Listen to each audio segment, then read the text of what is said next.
భృగునంది నాడి బుక్లో హాజీరావు గారు రాసిన బుక్లో ఉన్నటువంటి ఫస్ట్ చార్ట్ మనం చూసినట్లయితే ఏరిస్ లగ్నం, జూపిటర్ ఏమో క్యాప్రికాన్లో ఉన్నాడు. సో డైరెక్ట్గా మనం మన 10th రాశి తాలూకా ప్రోగ్రెషన్లోకి వెళ్ళిపోతే జూపిటర్ ఏమో ఫస్ట్ రౌండ్లోనే ఇక్కడ పొజిట్ అయ్యి 0 to 12 years జూపిటర్ ఇక్కడ యాంకర్ వేస్తాడు. ఇక్కడి నుంచి తన తాలూకా మైనర్ ప్రోగ్రెషన్ని తీసుకెళ్తాడు ఇయర్ వైజ్.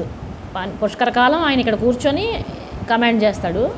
అక్కడి నుంచి 2nd house, 3rd house అలాగా ఈచ్ ఇయర్ మూవ్ అవుతాడు. 3rd and 4th yearకి వచ్చేసరికి ఆయన ఈ 2 రాసుల్ని టచ్ చేస్తాడు. అదే ఇక్కడ ఆయన చెప్తున్నాడు.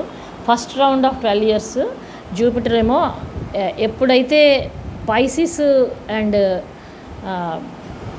ఏరిస్ మేషరాశిను మీనరాశిని టచ్ చేసినప్పుడు ఆ రెట్రోగ్రేడ్ మార్స్ ఉన్నందువల్ల ఈ 2 రాసుల మీద ప్రభావం ఉంటుంది అనే పాయింట్ ఇక్కడ 3rd and 4th yearలో ఈ బుక్లో చెప్పబడింది. విచ్ మీన్స్ దట్ ఏరిస్లో మార్స్ ఉన్నప్పుడు ఆయన రెట్రో అయినప్పుడు పైసిస్ని కూడా ఆయన